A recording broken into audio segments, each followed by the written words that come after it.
Hello my dear students, कक्षा plus के इस डिजिटल प्लेटफॉर्म पे आपका हार्दिक स्वागत है। जैसा कि आप मेरे पीछे देख रहे हैं, आज का जो टॉपिक है, जो वीडियो में लेकर आए हैं आपके लिए, उसका टॉपिक है मानव शरीर के विभिन्न तंत्र। जैसा कि आप सभी इस बात से अवेयर हैं जैसे कि आप सभी इस बात से अवेयर हैं कि हमारे शरीर के अंदर कई प्रकार के जो विभिन्न तंत्र हैं वो अलग अलग तरीके से हमारे शरीर में काम करते हैं। जो मुख्य जो शरीर के तंत्र हैं जिनके बारे में हम चर्चा करेंगे, जो पहले जो तंत्र की बात करेंगे उस तंत्र का नाम है पाचन तंत्र। ये हमारे पाचन से संबंधित होता है। भोजन को ग्रहण करने से लेकर भोजन के पाचन के बाद में उसका अवशोषण के बाद में उसका एसिमिलेशन, स्वांगीकरण, और उसके बाद में उसको शरीर से बाहर निकालने की प्रक्रिया, जिसको हम उत्सर्जन या इजेशन, डिफिकेशन भी कहते हैं, वो सारी प्रणाली इस पाचन तंत्र के अंतर्गत आती है। आज हम इसी विषय पे हम चर्चा करने वाले हैं। तो लीजिए, बिना कोई देरी किए हम चलते हैं आज के टॉपिक की ओर।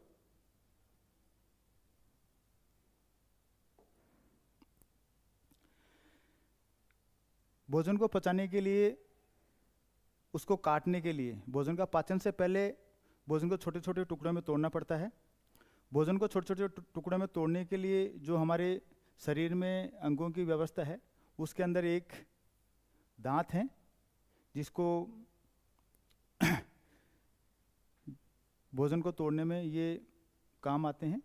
छोटे छोटे बाइट्स किए जाते हैं, भोजन के टुकड़े किए जाते हैं।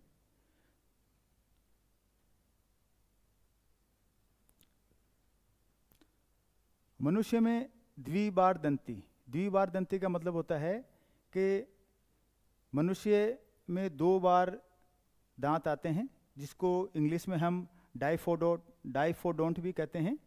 ये इस तरह की व्यवस्था ह्यूमंस में पाई जाती है, मैन में पाई जाती है। मनुष्य में द्विबारदंती में 2 प्रकार के दांत आते हैं। पहला जो आएगा वो स्थायी दांत आते हैं, उसके बाद में परमानेंट दांत आते हैं।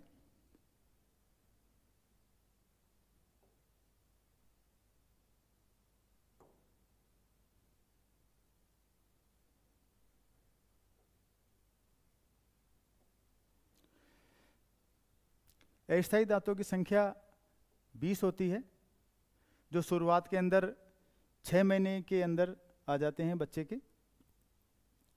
6 महीने के बाद में मनुष्य में स्थायी दांतों की शुरुआत होती है, जो जीवन में एक ही बार आते हैं।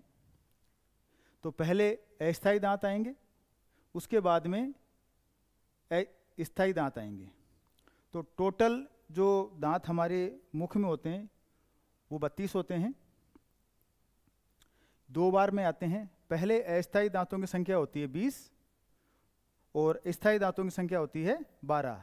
इस तरह मिला के 20 + 12 = 32। मनुष्य के अंदर 32 दांत होते हैं। ऊपर के जबड़े में और निचले जबड़े में कुल मिलाकर 32 दांत कहलाए जाते हैं। दांतों का जो अध्ययन होता है, विज्ञान की वह शाखा जिसके अंदर हम दांतों का अध्ययन करते हैं, उसे हम ओडेंटोलॉजी कहते हैं।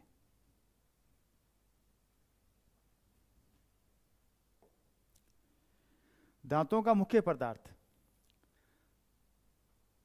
दांत किन किन पदार्थों से मिलकर बनते हैं? दांत 2 पदार्थों से मिलकर बनते हैं।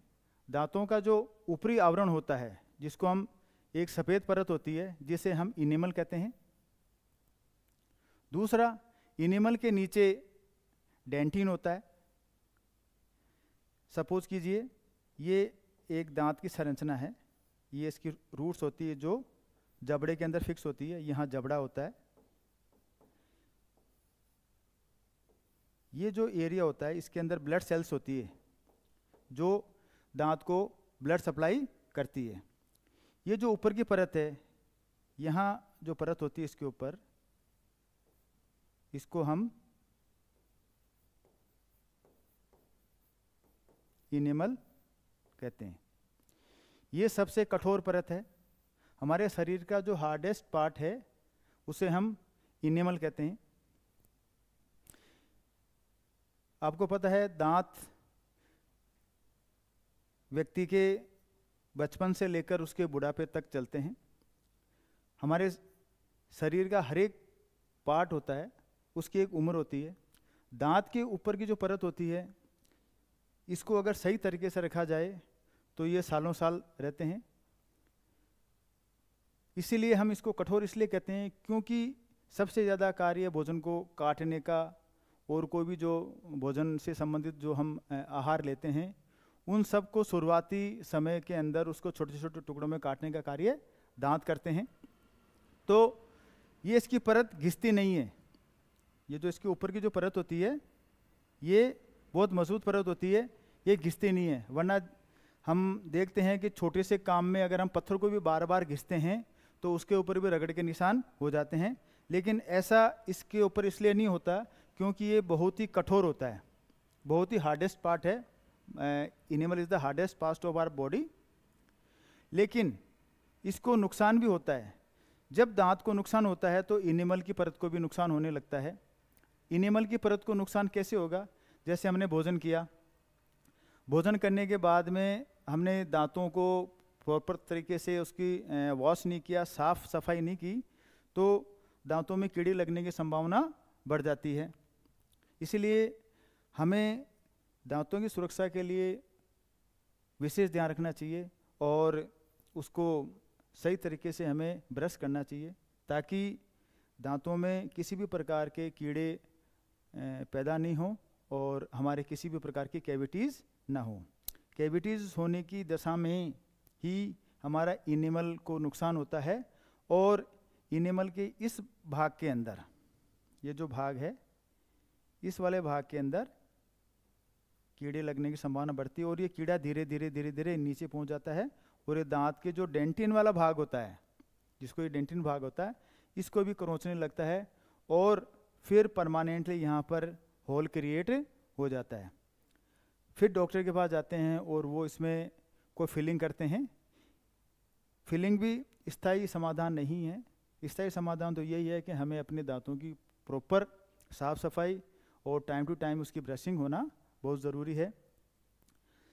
साल में एक बार डॉक्टर के पास जाना चाहिए और अपने दांतों को दिखाना चाहिए। हेल्दी टीथ रहे, हेल्दी टीथ रहेंगे तो हेल्दी गम्स रहेंगे, मसूड़े रहेंगे। चलिए आगे चलते हैं। पाचन तंत्र को शुरुआत करें उससे पहले पाचन तंत्र को इस चित्र की सहायता से समझते हैं कि पाचन तंत्र के अंदर कौन कौन से अंग जो हैं जो पाचन तंत्र में भाग लेते हैं। सबसे पहले शुरुआत करते हैं मुख से। भोजन की शुरुआत मुख से होती है। मुख में भोजन आने के बाद के अंदर इसको दांतों के द्वारा छोटे छोटे टुकड़ों में काटा जाता है। जब भोजन मुख में आ जाता है तो उसके ऊपर लार अपनी गतिविधि सुचारू रूप से करे। उसके लिए हमारे शरीर के अंदर 3 जोड़ी लार ग्रंथियां पाई जाती है। 3 जोड़ी वो कौन कौन सी हैं? पहली है अधोजीवा, अधोमैक्सिलरी और एक है पैरोटिड ग्लैंड्स जो हमारे कान के पीछे की तरफ होती है।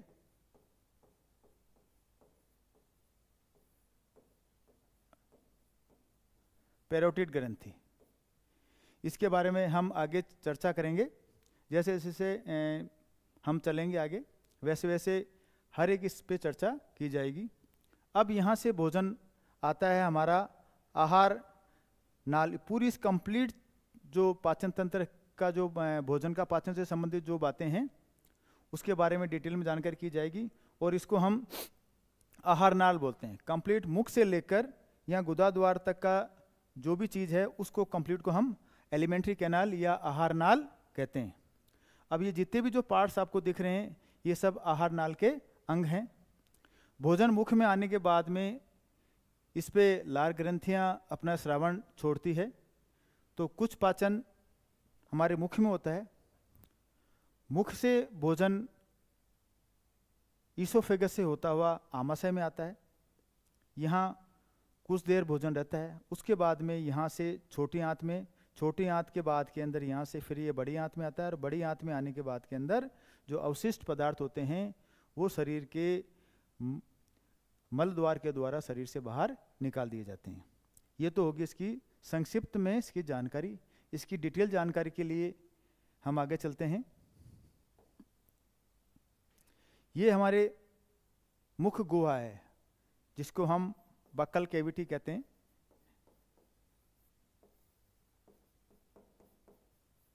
मुख गुहा,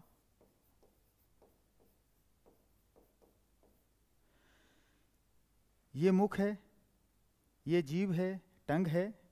जब यहाँ से भोजन, यहाँ के द्वारा यहाँ भोजन आता है, यहाँ आने के बाद के अंदर यहाँ दो लाइन होती है, एक लैरिंग्स है और एक हमारा ईसोफेगस है। ये जो ईसोफेगस है ये ग्रसनी होती है। ग्रसनी मीन्स भोजन के घास को लेकर जाती है आमाशय में। अब इसमें ये ध्यान रखने की बात है कि जो ग्रसनी के आगे का जो पार्ट है, जिसको हम, जहाँ पर लैरिंग्स की ओपनिंग हो रही है, उससे फेरिंग्स होता है, उसके ऊपर फेरिंग्स है। फेरिंग्स यहाँ पर एक चीज और दिख रही है, इसको बोलते हैं हम एपिग्लोटिस। इसका काम क्या होता है कि इसको हम वल्वा भी कहते हैं और एपिग्लोटिस कहते हैं इसको हम। जब यहाँ से भोजन इसमें आता है तो ये भोजन, ये जो श्वास नली है अपनी, यहाँ क्या होती है, यहाँ श्वास नली होती है, जिसके द्वारा हम सांस लेते हैं। भोजन इसके अंदर नहीं जाए, श्वास नली में नहीं जाए, इसलिए इसके ऊपर एक ढक्कन नुमा संरचना होती है जिसे एपिग्लोटिस कहते हैं। ये इसको कवर करता है और ये भोजन यहाँ नहीं जाकर हमारे इस आहार नाल में, आहार नाल का जो पार्ट है ग्रसनी, इसके अंदर ये प्रवेश करता है। जब भोजन इसमें प्रवेश करता है तब तक ये एपिग्लोटिस इस श्वास नली के ऊपर का जो भाग है इसको कवर करके रखता है। कभी कभी अपन देखते हैं कि भोजन करते समय भोजन का अगर थोड़ा सा कोई टुकड़ा अपने श्वास नली में चले जाता है तो हमें बहुत सारी परेशानी का सामना करना पड़ता है। मुंह से ऐसे लगता है जैसे हमारे अंदर सांस की नली में कुछ चला गया और हम मतलब कुछ समय के लिए बड़े बेचैन से हो जाते हैं। तो ये उस सिचुएशन में होता है जब भोजन का एक छोटा सा टुकड़ा हमारे ग्रस नली में नहीं जाकर हमारे श्वास नली में चला जाता है, जाने की कोशिश करता है। उस वक्त ऐसी स्थिति होती है और वो जो छोटा सा टुकड़ा होता है वो वापस श्वास नली के द्वारा बड़े प्रेशर के द्वारा वापस बाहर निकाला जाता है।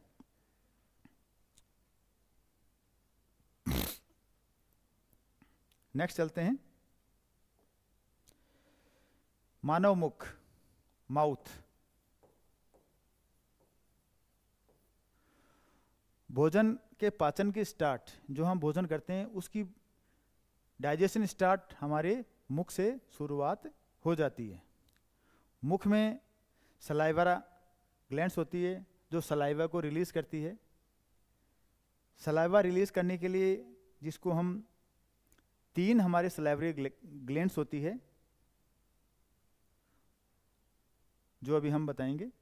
उससे पहले पाचन होता क्या है, जटिल कार्बनिक पदार्थ जो हम भोजन करते हैं वो जटिल कार्बनिक पदार्थ होते हैं, उसमें उसको सरल, उसको सिंपल कार्बनिक पदार्थ में तोड़ा जाता है और इस प्रकार जटिल कार्बनिक पदार्थों का सरल कार्बनिक पदार्थों में परिवर्तित होना या उनका टूटना विखंडन कहलाता है। आहार नाल का जो आगे का भाग होता है, अग्रमुख होता है, उससे प्रारंभ होकर आगे का मुख वो ओपनिंग जाकर हमारी मुख गुहा में बक्कल कैविटी के अंदर उसको खुलती है जाके।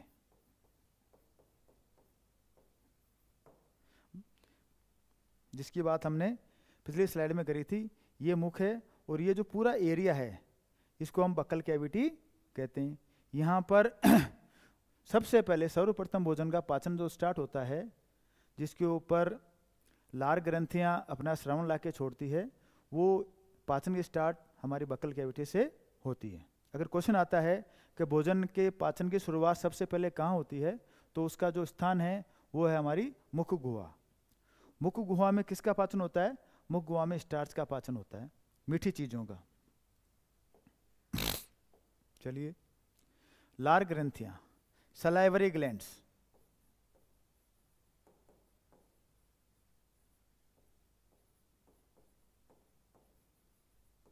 सलाइवरी ग्लैंड्स ये टोटल 3 पेयर होती है, 3 जोड़ी होती है। मुख में 3 जोड़ी लार ग्रंथियां पाई जाती है, जो किसका श्रावण करती है? जो लार को स्रावित करती है। लार का काम क्या है? मुख गुहा में भोजन का पाचन करना। भोजन के पाचन में लार ग्रंथि के अलावा और कौन सी ग्रंथियां हैं? यकृत, लीवर और अग्नाशय, पैनक्रियाज। इस प्रकार जो पाचन से संबंधित हमारे शरीर में ग्रंथियां हैं वो नंबर 1 लार ग्रंथि, नेक्स्ट इज यकृत, थर्ड इज अग्नाशय। इन तीनों ही चीज़ों से जो रस निकलते हैं या इनके जो सिक्रेशंस होती है उसके द्वारा भोजन का पाचन किया जाता है। पाचक रस, डाइजेस्टिव जूस, तीनों ही डाइजेस्टिव जूस को रिलीज करते हैं और वो पाचन में मदद करते हैं। अब बात करते हैं हम लार ग्रंथियां। लार ग्रंथियां कितनी जोड़ी है? 3 जोड़ी। पहली जो लार ग्रंथि है वो है सबलिंगुअल। सबलिंगुअल की जो पोजीशन है वो है हमारी जीभ के नीचे, अधोजीवा, जीभ के नीचे की तरफ होता है। जीवा मीन्स टंग, उसके नीचे ये स्थित होती है, उसकी पोजीशन होती है। फिर दूसरी जो लार ग्रंथि है पैर में वो है सब मैंडिबुलरी। यह दोनों जबड़ों के संधि स्थल, जहां दोनों जबड़े मिलते हैं अपने, ऊपर का जबड़ा और नीचे का जबड़ा, वहां जो संधि स्थल है, वहां जो उनका जंक्शन है, उस प्लेस पे हमें सब मैंडिबुलरी लार ग्रंथि स्थित होती है। थर्ड है कर्णपूर्व, ईयर के पास में।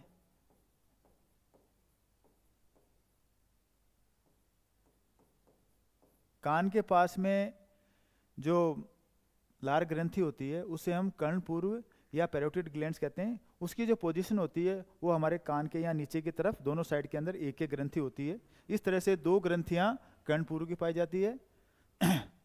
टोटल जो होगी 3 पेयर्स हो गई।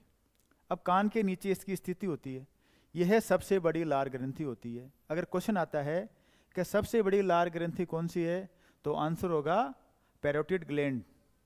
Parotid gland is the largest gland, salivary glands of our body.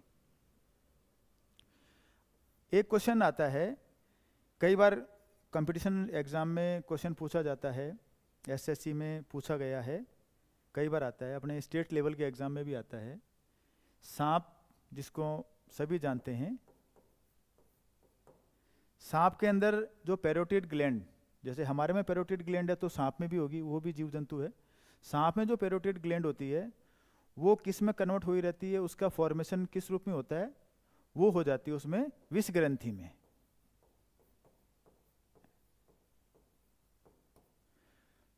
Parotid gland form in poison gland, यानी पैरोटिड ग्लैंड, सांप में जो पैरोटिड ग्लैंड होती है वही विष को रिलीज करेगी या जहर को जिस व्यक्ति को या जिस जीव जंतु को एनिमल जो स्नेक है वो काटता है, उसकी बॉडी के अंदर ये रिलीज करेगा, तो वाया पैरोटिड ग्लैंड्स के द्वारा ही किया जाता है।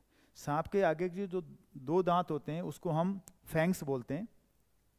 फैंग्स ट्यूब लाइक स्ट्रक्चर होती है, उसके अंदर पाइपनुमा संरचना होती है। उस पाइपनुमा संरचना के पीछे ये पैरोटिड ग्लैंड होती है, उसके हेड के पास, ईयर के पास, और वहाँ से जब प्रेशर पड़ता है तो पैरोटिड ग्लैंड में जो जहर होता है वो रिलीज होके आता है और एनिमल या जिसको भी सांप काटता है उसकी बॉडी के अंदर वो इंजेक्ट हो जाता है। इस प्रकार से क्वेश्चन बनता है कि सांप के अंदर जो विष ग्रंथि कौन सी होती है, कौन सी लार ग्रंथि होती है, तो वो है पैरोटिड ग्रंथि।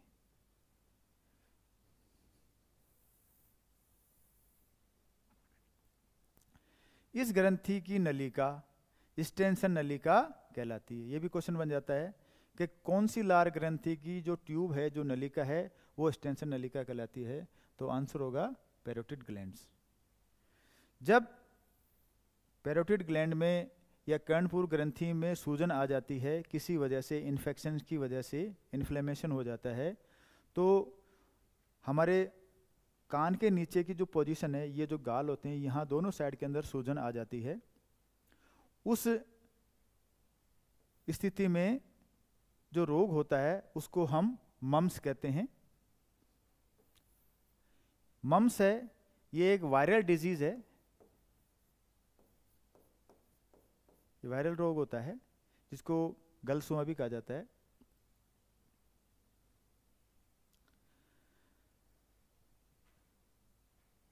पाचन के लिए जो लार बनती है, उस लार का पीएच का मान 6.8 होता है।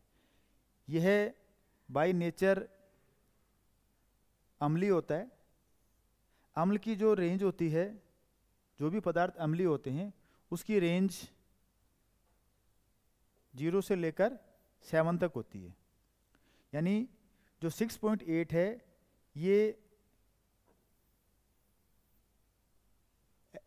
एसिड होगा, अम्ल होगा, लेकिन लाइट क्वालिटी का अम्ल होगा, इतना स्ट्रोंग अम्ल नहीं होगा, लेकिन हल्का अम्ल होता है। तो इस लार की जो पीएच होती है वो हल्की अम्लीय प्रवृत्ति की होती है। मुख में स्टार्च, कार्बोहाइड्रेट का पाचन शुरू हो जाता है। यानी जैसे ही भोजन मुख में आता है, पाचन स्टार्ट होने लगता है। और मुख के अंदर कौन से भाग का पाचन होता है? भोजन के स्टार्च या कार्बोहाइड्रेट का, यानी जो मीठी चीज़ें होती है जिसमें कार्बोहाइड्रेट होता है, शुगर होती है, उसका पाचन हमारे मुख से स्टार्ट होने लग जाता है। तो इसका मतलब शुरुआती में जो भोजन का जो पीएच होगा पाचन का, वो अम्लीय होता है। क्वेश्चन बनता है कि मुख में जो भोजन का पाचन होता है उसकी प्रकृति, जो लार की प्रकृति है, उस पर जो स्रावित होगी वो किस प्रकार का पाचन करेगी? वो अम्लीय, भोजन का जो प्रकार होगा वो अम्लीय में हो जाएगा। लार में कौन कौन से एंजाइम होते हैं? लार में 2 तरह के होते हैं, अमाइलेज या जिसको हम टाइलिन भी कहते हैं, दूसरा है लाइसोजाइम। लाइसोजाइम होते हैं जो छोटे जो माइक्रो ऑर्गेनिजम्स होते हैं, उसके लिए ये उसको नष्ट करता है। बैक्टीरिया है, स्मॉल सूक्ष्म जीव है, उनको नष्ट करने का काम लाइसोजाइम एंजाइम करता है। लाइसोजाइम एंजाइम हमारे आंसू और पसीने में भी पाया जाता है। कई प्रकार के माइक्रो ऑर्गेनिजम्स हैं जो एटमॉस्फेयर में यहाँ वहाँ मौजूद रहते हैं, हमारी आँखों के संपर्क में भी आते हैं। तो आँखों को किसी प्रकार का कोई डैमेज नहीं हो, तो ये लगातार लाइसोजाइम जो होता है वो छूटता रहता है। इसलिए हमारी आँखें में जो पलकें होती है वो हमेशा उसको रिलीज़ करती है। आँखों के नीचे की तरफ जो ग्लैंड्स होती है, जिसको अश्रु ग्रंथियाँ कहते हैं, उससे ये रिलीज़ होता है और बैक्टीरियाज को किल करना या उसके हमें हमारी आँखों को सुरक्षा प्रदान करता है। अब बात करते हैं अमाइलेज टाइलिन की। ये स्टार्च का पाचन करता है, यानी कार्बोहाइड्रेट का पाचन करता है। स्टार्च जो होगा वो 2 चीज़ों में टूटेगा। माल्टोज, ये एक तरह की शुगर है जिसको हम शर्करा भी कहते हैं, और दूसरा डेक्स्ट्रिन। इस प्रकार मुख के अंदर जो स्टार्च का पाचन होगा उसकी जो सिंपल फॉर्म होगी वो होगी माल्टोज और डेक्स्ट्रिन। नेक्स्ट है ग्रसनी, फेरिंग्स। यह नासा ग्रसनी, मुख ग्रसनी, कंठ ग्रसनी से मिलकर बनती है। जैसा कि हमने इसमें देखा था, ये वाला एरिया है, ये फेरिंग्स है। इसमें नोज भी है, हमारी जो ऊपर का जो पार्ट है सारा होता है। इन तीनों चीज़ों से मिलकर ये फेरिंग्स बनता है।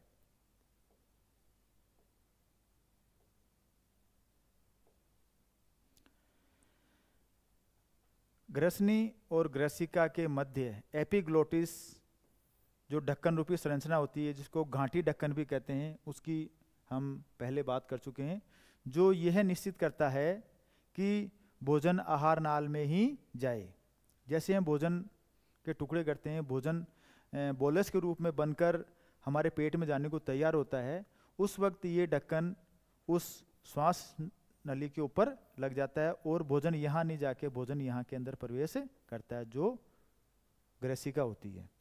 क्योंकि जैसे हमारी बॉडी की बात करते हैं तो हमारे जो चेस्ट है, चेस्ट के जस्ट नीचे दोनों साइड के अंदर फेफड़े होते हैं, और फेफड़े के बीच के अंदर जो श्वास नली होती है वो हमारे चेस्ट में आगे की तरफ होती है, और आहार नाल होती है जो उसके पीछे होती है। लेकिन जब हम भोजन करते हैं तो आहार नाल पीछे रहती है, इसीलिए उसमें प्रवेश करने से बचाने के लिए ये एपिग्लोटिस नाम की संरचना होती है, जिसको गांठी ढक्कन कहते हैं, वो उस भोजन को उसमें प्रवेश नहीं करने देता है और वो भोजन आहार नाल में जाता है। ग्रसिका ईसोफेगस एक लंबी पाइप नुमा संरचना होती है जो मुख गुहा को आमाशय से जोड़ने का काम करती है। यह भोजन को मुख से लेकर आमाशय तक पहुंचाने का कार्य करती है। भोजन की गति क्रमानुकंचन यानी पेरिस्टाल्सिस मूवमेंट होती है।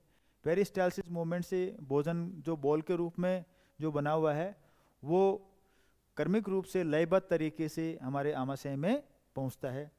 उस लयबद्ध तरीके को हम क्रमाकुंचन गति या पेरिस्टाल्सिस मूवमेंट भी कहते हैं।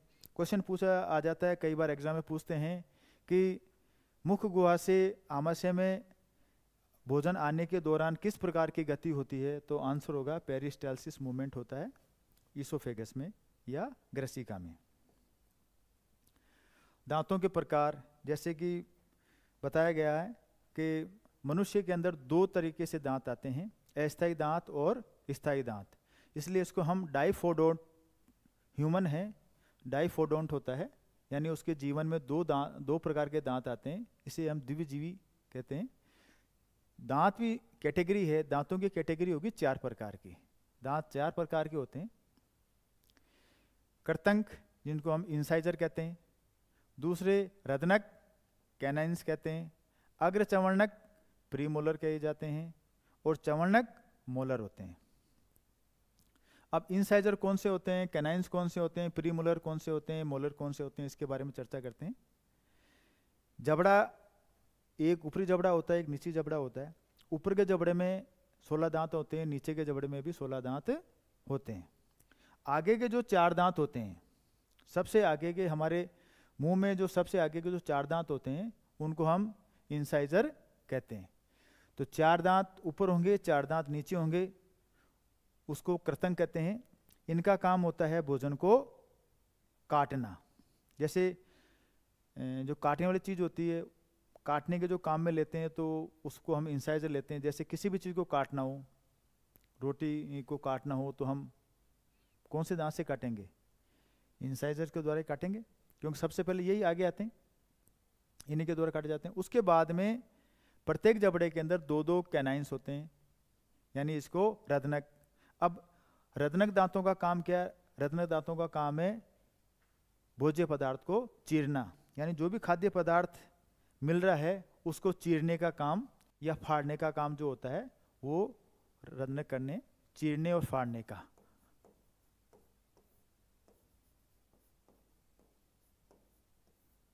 टीयर करने का काम जो करेंगे वो रदनक करेंगे। ये प्रत्येक जबड़े में, ऊपर के जबड़े में 2 होते हैं और नीचे के जबड़े में 2 होते हैं। देसी भाषा में इनको हम कील या खूंटे भी कहते हैं। अब ये विशेषता कहें, कैसे कहें कि ये विशिष्ट प्रकार के दांत होते हैं? क्योंकि ज़्यादातर जो हम देखते हैं जो मांसाहारी जीव होते हैं उनके अंदर ये हाईली डेवलप्ड होते हैं, इनकी लंबाई ज़्यादा होती है। कुत्ता, बिल्ली, शेर, चीता, लकड़बग्गा, हाइना, इसकी हम अगर दांत की स्ट्रक्चर की बात करते हैं तो जो जीव मांसाहारी हैं, कार्निवोरस हैं, उनके कैनाइंस की जो डेवलपमेंट होती है वो लंबाई में ज़्यादा होती है। क्योंकि ये जो जिस प्रकार के जो कार्निवोरस होते हैं वो जब शिकार पे अटैक करते हैं तो सबसे पहले वो उसको चीरने का और फाड़ने का काम करते हैं। इसलिए क्वेश्चन अगर आता है कार्निवोरस एनिमल्स में किस प्रकार के दांत अच्छी तरह से विकसित होते हैं, तो आंसर होगा रदनक। प्रत्येक जबड़े में 2-2 होते हैं। अग्रचवर्णक प्रीमोलर्स, ये प्रत्येक जबड़े में 4-4 होते हैं, 2 दोनों साइड में ऊपर ऊपर और 2 दोनों साइड में नीचे नीचे, इस प्रकार से 4 ऊपर और 4 नीचे। चवर्णक प्रत्येक जबड़े में 6-6 होते हैं, 6 ऊपर 6 नीचे। इस प्रकार से अगर मैं मुख की बात करता हूँ, जिस प्रकार से जैसे मुख बना लेते हैं अपन यहाँ पर, तो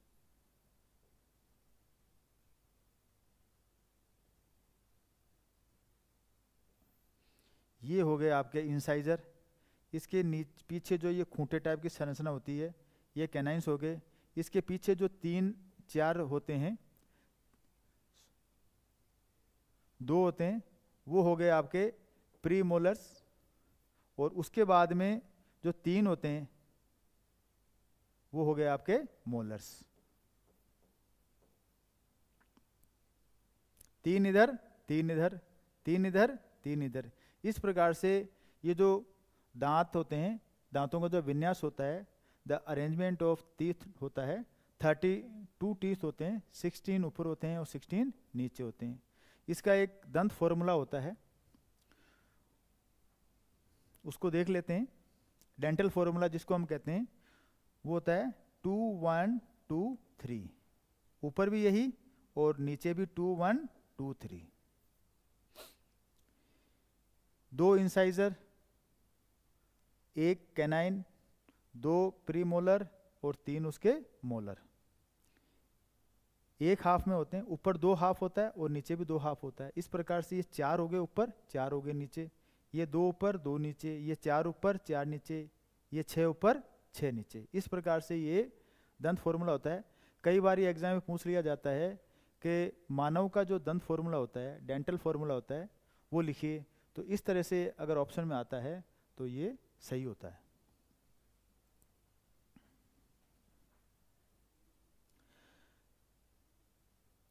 इनकी विशेषता बता ली।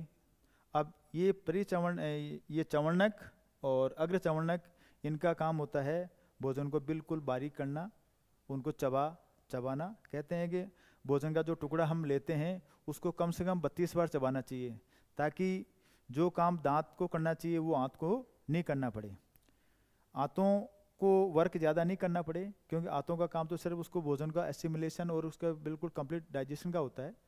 इसलिए जो हम दांतों का होता है वो दांतों से ही होना चाहिए। नोट, मनुष्य में दांत सूत्र, ये जो अभी बता चुका हूँ, 2 1 2 3, ये ऊपर के है, ये नीचे के दांत होते हैं।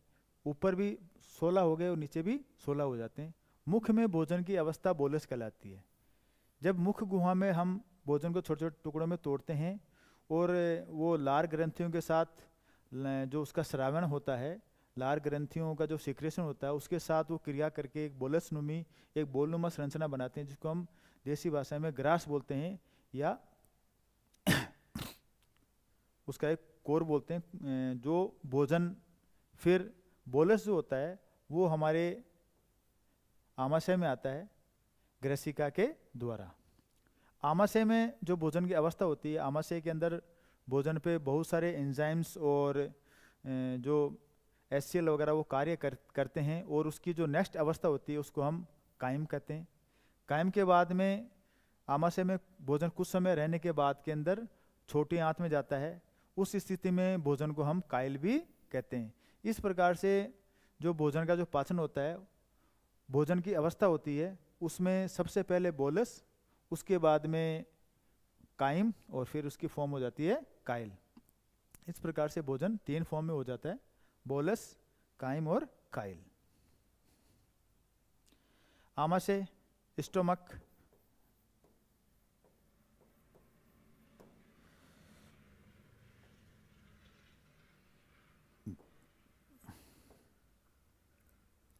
आहार नाल का सबसे चौड़ा भाग, आहार नाल का जो सबसे चौड़ा भाग होता है वो है अपना आमाशय। साइज में बड़ा, it is like a basket. जो भी भोजन आता है वो कुछ समय के लिए स्टोर होने के लिए, पाचन होने के लिए आमाशय के अंदर ठहरता है। अब आमाशय में कैसे भोजन का पाचन होता है देखते हैं। आमाशय के 3 भाग होते हैं। पहला है कार्डियक, नेक्स्ट है फंडस एंड थर्ड है पाइलोरिक। तीसरा है, इसको हम पाइलोरिक भी बोलते हैं या जठर निगमनी भाग। कार्डिक जो भाग होता है ये ग्रैसिका से जुड़ा होता है, जठरागम अवरोधनी द्वारा होता है, जो भोजन को पुनः ग्रैसिका में जाने से रोकता है। इसकी संरचना जैसे हम यहाँ बना लेते हैं, ये कि एस आकार का शेप होता है ये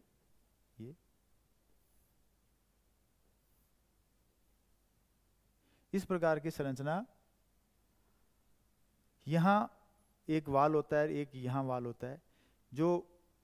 ये जो अपनी ग्रैसिका है, यहाँ से भोजन इसमें एंटर होता है। ये भोजन वापस पुनः ऊपर नहीं जाए, इसलिए यहाँ पर एक अवरोधनी होती है जिसे जठरागम अवरोधनी कहते हैं।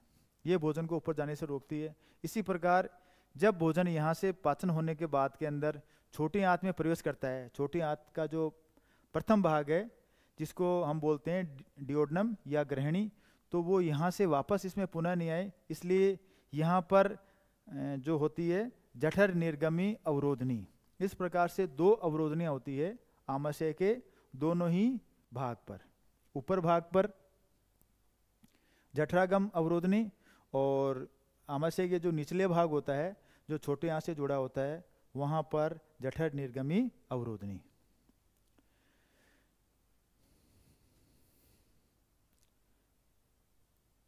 फंडस आमाशय का बीच का भाग होता है, फंडस होता है, ये सबसे बड़ा भाग होता है। सभी पाचक एंजाइम्स यहीं पर स्रावित होते हैं। सारे जितने भी जो डाइजेस्टिव जो एंजाइम्स होंगे, जो डाइजेस्टिव जूस होंगे, वो इसी भाग में आके रिलीज होते हैं। आमाशय में डाइजेशन किस प्रकार से होता है? यहाँ मुख्यतः प्रोटीन का पाचन शुरू होता है। मुख गुहा में किसका पाचन स्टार्ट हुआ था? कार्बोहाइड्रेट या स्टार्च का। तो पेट में किसका पाचन स्टार्ट हो रहा है? प्रोटीन का। क्वेश्चन आता है कि आमाशय में किसका पाचन होता है? तो आमाशय में पाचन होता है प्रोटीन का। आमाशय में ग्लूकोज, पानी, अल्कोहल तथा कई प्रकार की औषधियों को अवशोषित किया जाता है। हम कई बार बीमार होते हैं तो हम मेडिसिन को ओरली लेते हैं, पानी के साथ लेते हैं, तो वो अल्टीमेटली आमाशय में जाके टिकती है और आमाशय में ही उस औषधियों पिघलती है, यानी वो घुलती है और उसको अवशोषण किया जाता है। तो इस प्रकार हमने देखा कि आमाशय जो है ग्लूकोज का, पानी का, अल्कोहल और कई प्रकार की औषधियों का अवशोषण का एक प्लेटफॉर्म है। आमाशय में पाचन हेतु जठर रस, इसको बोलते हैं gastric juice, gastric juices. Stomach में जो पाचन का जो काम करते हैं वो गैस्ट्रिक जूसेस काम करते हैं, जठर रस बनते हैं। और जठर रस की जो प्रकृति होती है, इसकी जो नेचर होती है, बाय नेचर ये स्ट्रॉन्ग एसिड होता है। इसका जो पीएच का मान होता है वो 1.8 होता है, यानी 1.8 होता है। हमें ये पता है जब हम पीएच मान की बात करते हैं तो पीएच लेवल स्टार्ट होता है 0 से लेकर 14 तक।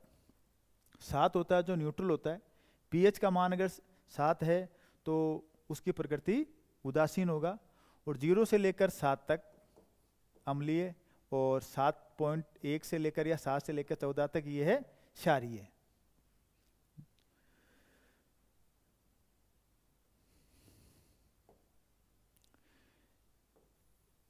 जठर रस के 3 भाग होते हैं, म्यूकस, एंजाइम, HCl। म्यूकस जो है वो स्टोमक की लेयर बनाता है। हमारे जो स्टोमक है हमारे पेट में है, जो बीच का भाग होता है इसको फंडस बोलते हैं, वहाँ पर पाचन की गतिविधियाँ होती है और HCl रिलीज होता है। HCl का जो पीएच अभी देखा है ये प्रबल अम्ल है, अम्ल की श्रेणी में आता है ये, इसलिए ये स्टोमक की दीवार को नुकसान भी पहुंचा सकता है। इसलिए स्टोमक की दीवार को नुकसान नहीं पहुंचे इसलिए एक म्यूकस मेम्ब्रेन होती है, स्टोमक की एक लाइनिंग होती है जो इस तरह से HCl से स्टोमक की जो लेयर होती है उसका बचाव करती है। एंजाइम 3 तरह के एंजाइम रिलीज होते हैं गैस्ट्रिक जूस के द्वारा। पेप्सिनोजन जो एक्रिय होता है, जब ये रिलीज होता है तो ये इनएक्टिव फॉर्म में होता है। दूसरा है रेनिन, एंड तीसरा है गैस्ट्रिक लाइपेज। लाइपेज वसा का पाचन करता है।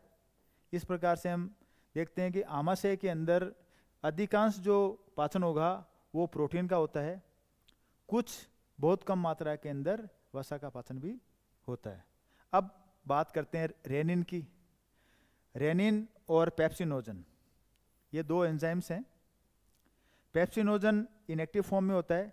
इसको HCl के साथ इस पे इसकी एक्टिविटी को बढ़ाता है, इसको इनएक्टिव फॉर्म को एक्टिव फॉर्म में लाता है और ये पेप्सिन की फॉर्म में आ जाता है। Pepsinogen converted into pepsinogen, pepsinogen converted into pepsin with the help of HCl। Mucus जो होता है अभी बताया दीवार की रक्षा करता है। दीवार की रक्षा कैसे करेगा? क्योंकि ये जो HCl है ये एसिड की फॉर्म में होता है। ये स्टोमक की जो दीवार है, आमाशय की दीवार को नुकसान पहुंचा सकता है, वहाँ अल्सर पैदा कर सकता है, वहाँ घाव पैदा कर सकता है। इसलिए जो स्टोमक होता है उसकी जो अंदर की जो लाइनिंग होती है वो म्यूकस की बनी होती है। यहाँ पर कोई भी एसिड लाएगा, यहाँ पे इफेक्ट करेगा तो वो उसके ऊपर, इसकी लाइनिंग पे उसका असर मिनिमम होगा या नहीं होगा। कई बार जैसे कुछ समय के लिए हम भूखे रह जाते हैं तो, लेकिन हमारी बॉडी में जो अम्ल हैं, HCl है, एंजाइम हैं, वो अपनी एक्टिविटी करते हैं, तो उस दौरान कई बार स्टोमक की दीवार को नुकसान हो जाता है, अल्सर बन जाते हैं। वो इसी वजह से बनते हैं कि वहाँ पर इसकी एक्टिविटी बढ़ जाती है।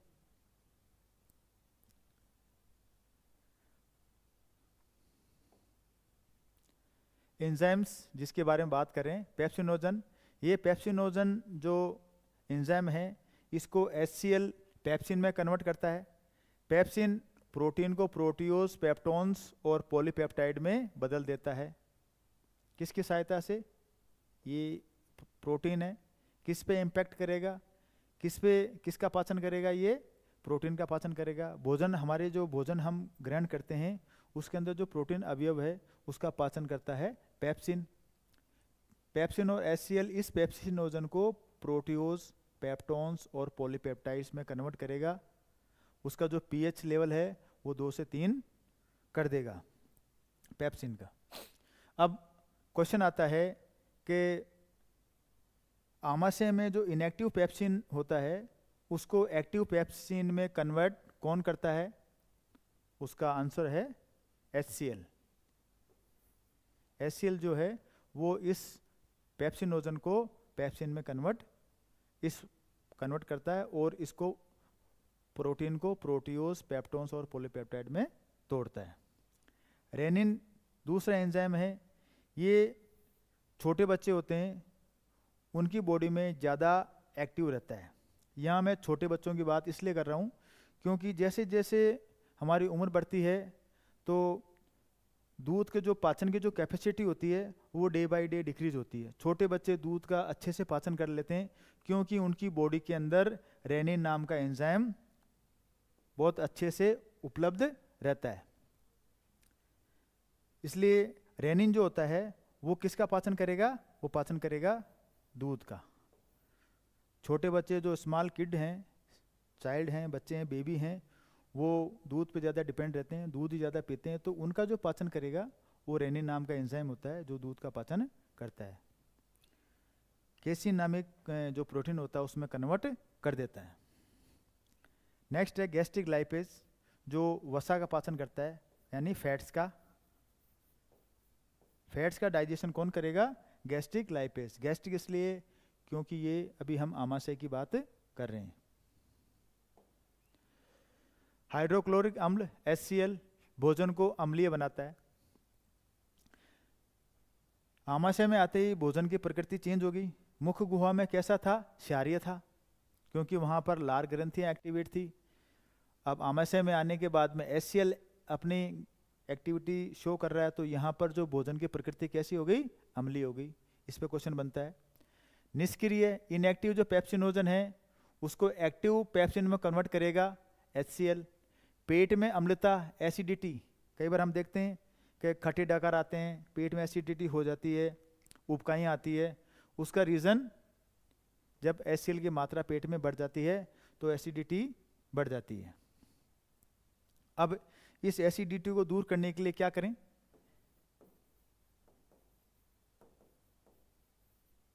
प्रत्येक व्यक्ति इस समस्या से कभी ना कभी रूबरू होता है। तो उस स्थिति में जब पेट में अम्लता की मात्रा बढ़ जाती है, खट्टे डकार आने लगते हैं, उबकाइयाँ आती है, ऐसा लगता है जैसे उल्टी करने जैसा जी करता है, मतली सी आती है, उस स्थिति में हम पुराने टाइम में जब ये कोई दवाइयाँ ववाइयाँ मौजूद नहीं थी, आजकल तो बहुत सारी चीज़ें हैं, उस वक्त गांव में देसी इलाज था सोडा, मीठा,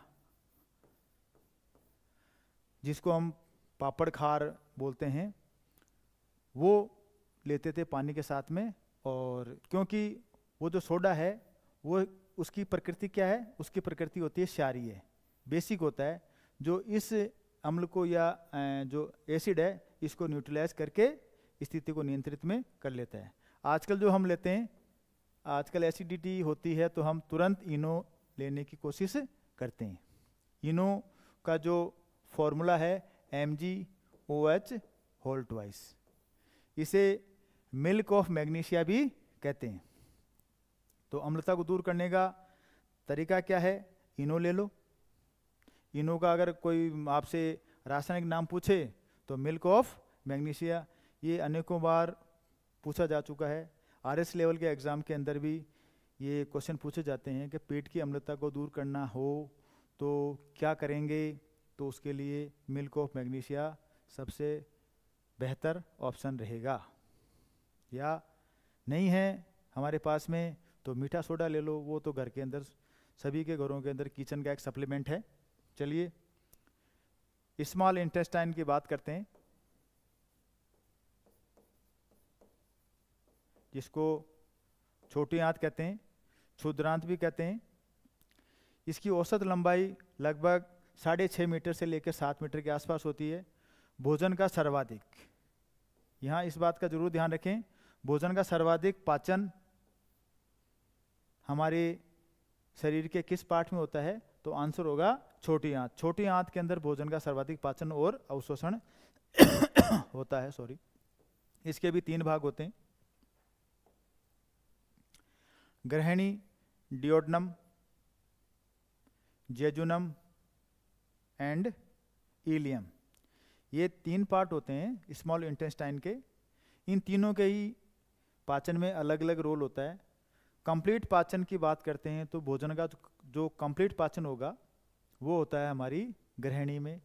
ये स्मॉल इंटेस्टाइन का पार्ट है।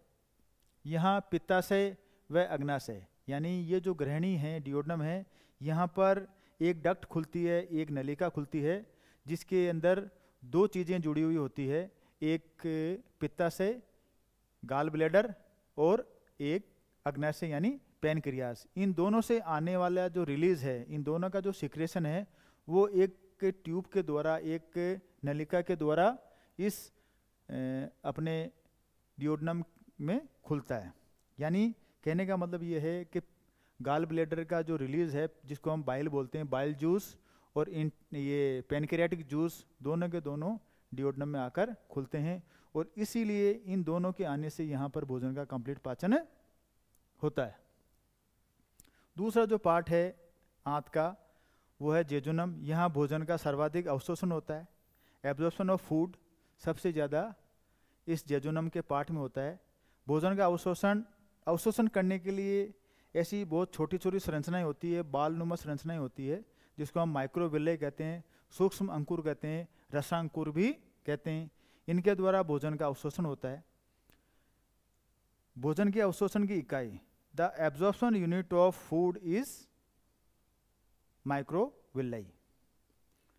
क्षुद्रांत का जो अगला भाग है वो है इलियम। ये छोटी आंत का जो अंतिम भाग है, अंतिम भाग इसलिए कहते हैं क्योंकि इसके बाद में बड़ी आंत की शुरुआत होती है।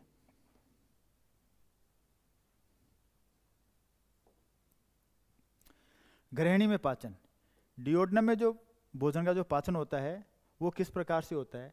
जैसा कि बताया कि जो ग्रहणी है, डियोडनम है, वो अग्नाशय और यकृत, लीवर, दोनों से जुड़ी होती है। इस लीवर के अंदर गाल ब्लेडर, जिसको हम पित्ताशय कहते हैं, वो एक संरचना पाई जाती है। एक थैलीनुमा संरचना होती है, structure like a bag, small bag that carry bile. इस गाल ब्लेडर के अंदर बाइल जूस होता है, बाइल जूस। ये बाइल जूस इस ग्रहणी के अंदर रिलीज किया जाता है। इसके साथ साथ जो पेनक्रियाज है, पेनक्रियाज से पेनक्रियाटिक जूस आते हैं, वो और बाइल जूस दोनों मिलकर भोजन का कंप्लीट पाचन करते हैं। जगह डियोडनम या ग्रहणी। अब नेक्स्ट बात करते हैं अग्नाशय की। अग्नाशय मानव शरीर की दूसरी सबसे बड़ी, पहली कौन सी हो गई? Liver, and next is pancreas या अग्नाशय। ये इसका जो कलर होता है वो हल्का पीले रंग की एक पाचक ग्रंथि है, डाइजेस्टिव ग्लैंड है। अग्नाशय एक प्रकार की मिश्रित ग्रंथि, याद रखिए, इसको मिक्स्ड ग्लैंड कहते हैं। क्वेश्चन में be asked which one is mixed gland, the answer is pancreas, mixed gland. इसको मिक्स्ड ग्लैंड क्यों कहते हैं? क्योंकि अंतःस्रावी भी है। अंतःस्रावी मीन्स एंडोक्राइन और एक्सोक्राइन। अंतःस्रावी का मतलब होता है ऐसी ग्रंथियां जो अपने श्रावण को, अपने जो रस है, उनका जो सिक्रेशन है, उसको बिना किसी नलिका की सहायता से सीधे ही रक्त में उड़ेल देती है। उनको हम अंतःस्रावी ग्रंथियां कहते हैं। बहिःस्रावी ग्रंथियां वो होती है जो अपने सिक्रेशन को किसी नलिका के माध्यम से या ट्यूब के माध्यम से लेकर जाती है और विशिष्ट अंगों तक ले जाके छोड़ती है। इस प्रकार से बात करें तो अग्नाशय जो है, पेनक्रियाज है, वो मिक्स ग्लैंड है। इसमें दोनों ही तरह की सिक्रेशन होती है, अंतःस्रावी भी होती है और बहिःस्रावी भी होती है। इसकी डिटेल में जब आगे बात आएगी। अंतःस्रावी एक हमारे एक तंत्र है, मानव तंत्र का एक भाग है। जैसे पाचन तंत्र है वैसे अंतःस्रावी तंत्र है, उसमें इसके बारे में हम डिटेल से जानकारी करेंगे। यकृत, लीवर, जिगर, कलेजा, ये इसके विभिन्न नाम हैं। यह मानव शरीर की सबसे बड़ी पाचक ग्रंथि है। ये सबसे बड़ी पाचक ग्रंथि है। सेकंड लार्जेस्ट डाइजेस्टिव ग्लैंड की बात अभी मैं जस्ट पीछे करी थी, pancreas, and the first is largest gland is liver. शरीर का सबसे बड़ा भीतरी अंग है। शरीर का अगर मैं आपसे पूछूं कि शरीर का सबसे बड़ा अंग कौन सा है, तो बताइए कौन सा है? डेफिनेटली जो आपने बताया वही है, स्किन, त्वचा। त्वचा हमारी शरीर का सबसे बड़ा अंग है क्योंकि ये हमारी बॉडी को पूरी तरह से कवर करके रखता है। इसको जैकब ऑफ ऑल ऑर्गन्स भी कहते हैं, जैकबसन। ये शरीर की रसायनशाला या मुख्य उपापचय, मेन मेटाबॉलिक ऑर्गन है लीवर, क्योंकि शरीर की जितनी भी जो गतिविधियां होती है, मेटाबॉलिक एक्टिविटीज होती है, वो इस लीवर में परफॉर्म की जाती है। सबसे अधिक पुनरुद्भवन का मतलब होता है रीजनरेटिव कैपेसिटी, रीजनरेशन की जो क्षमता है, द कैपेसिटी टू रीजनरेट, जो अपने आप का वापस रीजनरेट, रिनोवेट कर ले, वो है लीवर। कई बार हमने देखा है कि किसी व्यक्ति के जो लीवर अगर साइज बढ़ जाती है तो उसके लीवर का कुछ भाग ऑपरेशन के द्वारा काट कर रख दिया जाता है, फिर भी वो लीवर परफॉर्म करता है। क्यों? क्योंकि इसका कारण है उसकी पुनरुद्भवन। कई बार पूछा जाता है कि हमारे शरीर का वो कौन सा पार्ट है जिसके अंदर पुनरुद्भवन की क्षमता पाई जाती है, तो आंसर होगा यकृत। अब मैं जीव की बात करूं तो जितने भी जो अल्प विकसित जीव होते हैं उनमें रीजनरेशन या रीजनरेटिव की जो कैपेसिटी होती है, पुनरुद्भवन की क्षमता ज़्यादा होती है। जैसे जैसे जीव विकसित होता जाता है, उसके अंगों में विशिष्टता आती जाती है। किसी भी कार्य को करने के लिए विशिष्ट अंग उत्पन्न होने लग जाते हैं या परफॉर्म करने लग जाते हैं, तो वैसे वैसे उसकी जो स्पेशलिस्टीज होती है वो घटती जाती है। यानी वो अपने विशिष्ट कार्य में स्पेशलिस्ट होगा, लेकिन उसके जो अंगों की जो पुनरुत्पादन क्षमता होती है वो उतनी नहीं होती जितनी कि अल्प विकसित या छोटे जीवों की होती है। जैसे हाइड्रा है या अमीबा है या और भी जो छोटे जीव हैं, जो सूक्ष्म जीव है, उनके अंदर सबसे ज़्यादा ये रीजनरेटिव या पुनरुत्पादन की क्षमता ज़्यादा पाई जाती है। वो अपने अंगों का वापस पुनर्निर्माण कर लेते हैं। अर्थवॉर्म के आप 4 टुकड़े कीजिए, चारों से अलग अलग अर्थवॉर्म बन जाएंगे। प्लेनेरिया के 2 टुकड़े कीजिए, 2 से 4 बन जाएंगे, 4 से 8 बन जाएंगे। इसी प्रकार हाइड्रा है, बहुत सारे सूक्ष्म जीव हैं, उन सब में पुनरुत्पादन की क्षमता पाई जाती है। अगर ह्यूमंस की बात करी जाए तो ह्यूमन का सिर्फ एक ऑर्गन है यकृत, जिसके अंदर इस प्रकार की विशिष्टता पाई जाती है। इसमें कुफर कोशिकाएं पाई जाती है। क्वेश्चंस कई बार आता है ऑब्जेक्टिव टाइप एमसीक्यूज में कि कुफर सेल्स कहाँ पाए जाते हैं, तो कुफर सेल्स लीवर में पाए जाते हैं, जिसे महाभक्षाणु मैक्रोफेज भी कहते हैं। यह जीवाणु तथा जीर्ण शीर्ण आरबीसीज, जो डेड या कटी फटी आरबीसीज होती है, उनको डिकम्पोज करने का काम करती है या उनका निस्तारण करने का काम कफर सेल्स करते हैं। कफर सेल्स हमारे लीवर में पाए जाते हैं, जिसको हम महाभक्षाणु या मैक्रोफेज भी कहते हैं।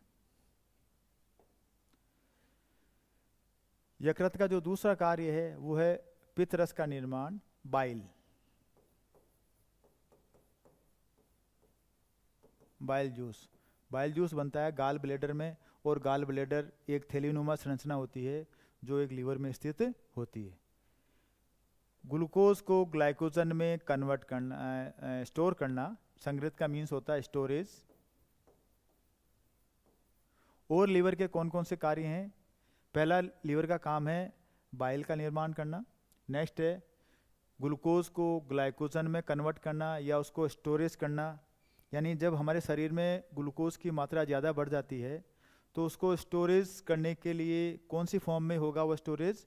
वो स्टोरेज होगा हमारे ग्लाइकोजन की फॉर्म में, जिसका फॉर्मूला यहाँ है। जैसे ये ग्लूकोज है, एक्स्ट्रा जो ग्लूकोज है, जो भी हम ग्लूकोज लेते हैं मीठी चीज़ों से लेते हैं, शुगर से लेते हैं, शकरकंद से लेते हैं, आलू से, चावल से, इनमें ग्लूकोज की मात्रा होती है। कार्बोहाइड्रेट वाले अवयव जो भी पदार्थ हम लेते हैं उनमें ग्लूकोज की मात्रा ज़्यादा होती है।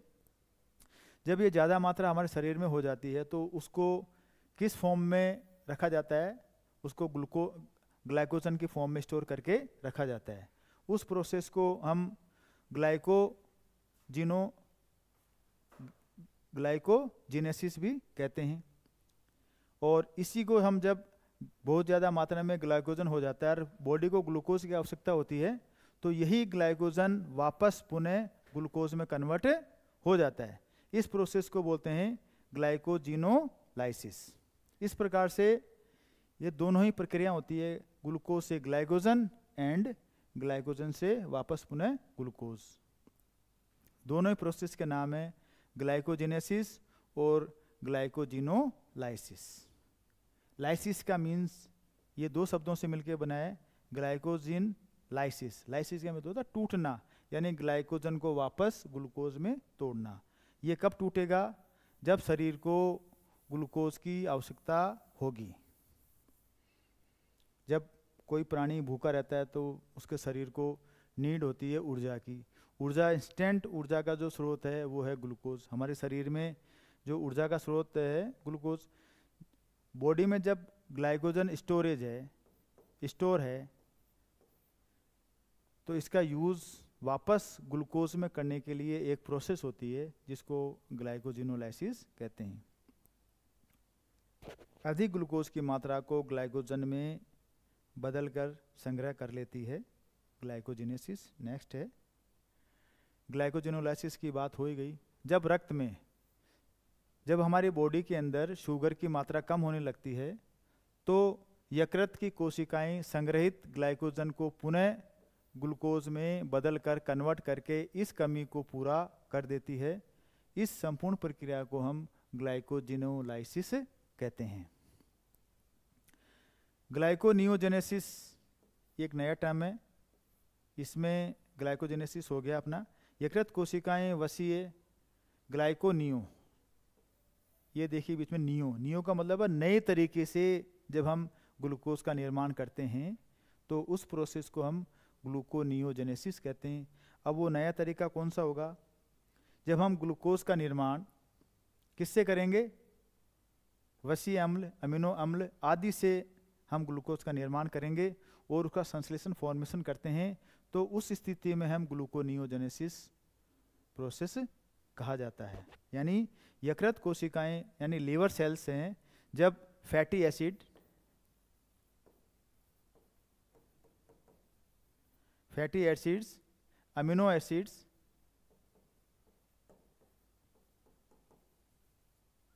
अमीनो एसिड्स आदि से इस ग्लूकोज का फॉर्मेशन करते हैं, तब उस प्रोसेस को हम ग्लूकोनियोजेनेसिस कहते हैं। हेपेरिन एक टर्म है, इससे आप सभी अवेयर होंगे, जानकार होंगी आपको। इसका निर्माण भी लीवर करता है, जो रक्त को जमने से रोकता है। एक तो होता है रक्त को जमाता है यानी ब्लड क्लॉटिंग करता है, एक होता है जो रक्त को जमने से रोकता है।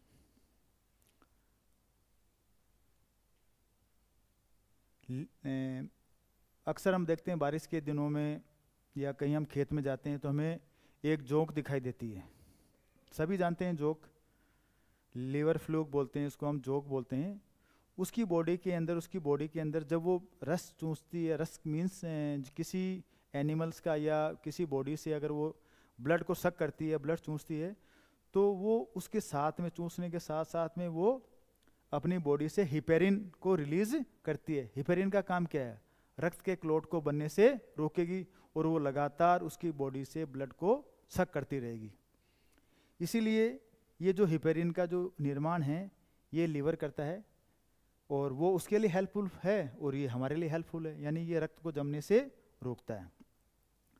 रक्त का क्लॉटिंग बनना चाहिए। रक्त का क्लॉटिंग कब बनना चाहिए?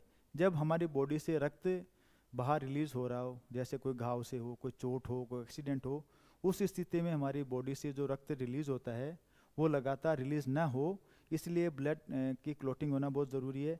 लेकिन हमारी बॉडी के अंदर ब्लड क्लॉट नहीं होना चाहिए, उस स्थिति में ये जो हिपेरिन हेल्पफुल होता है, ये ब्लड को जमने से या क्लॉट होने से बचाता है।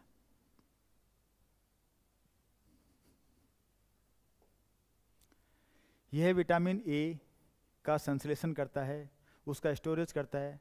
विटामिन डी और विटामिन B2 ये स्पेशल विटामिन होता है। विटामिन बी कॉम्प्लेक्स का फॉर्म है विटामिन B12 का संचय करता है।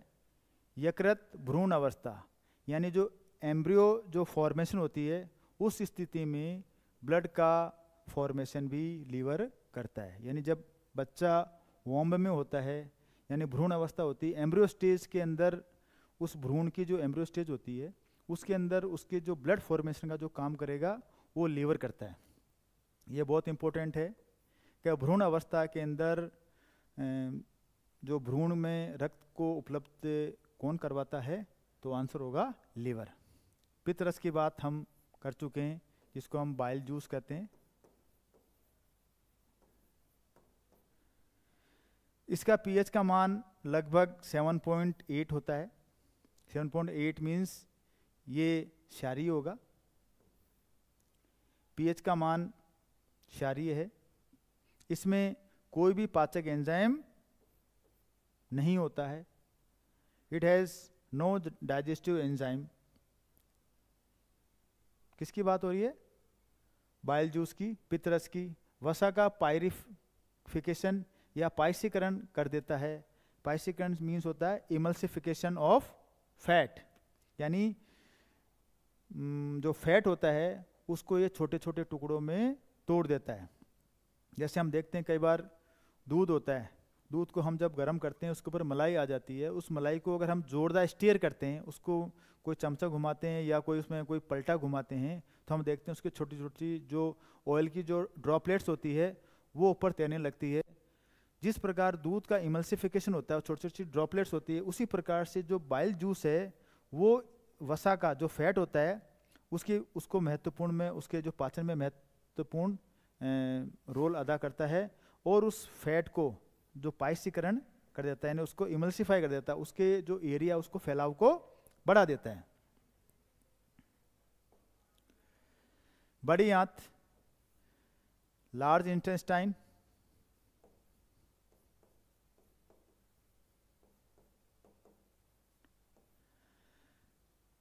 आहार नाल का ये एंड पॉइंट होता है, यानी लास्ट पार्ट है। इसका जो मेन रोल है, मेन काम है, वो है जल और खनिज लवणों का अवशोषण, absorption of water and minerals. Question आता है कि ह्यूमन बॉडी का वो कौन सा पार्ट है जहाँ से मिनरल्स और वाटर का ऑब्जॉर्प्शन होता है या रीऑब्जॉर्प्शन होता है, एब्जॉर्प्शन होता है, तो वो आंसर होगा लार्ज इंटेस्टाइन। वृद्धांत्र में अनेक सहजीवी सिम्बायोटिक बैक्टीरिया भी रहते हैं जो अपचित भोजन को फर्मेंटेशन, किण्वन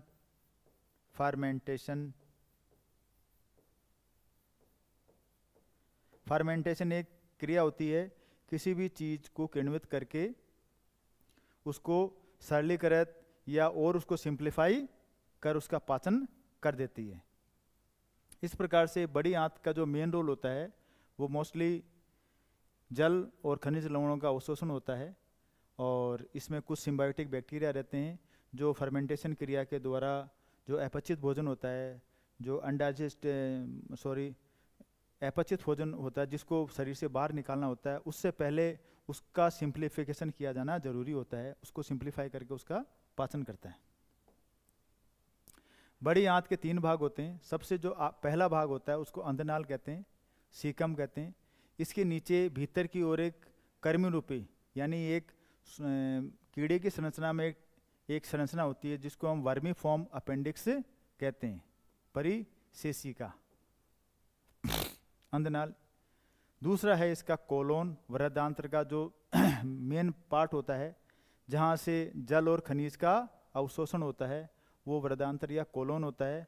और जो थर्ड पार्ट होता है वो होता है रेक्टम, जिसमें अपशिष्ट भोजन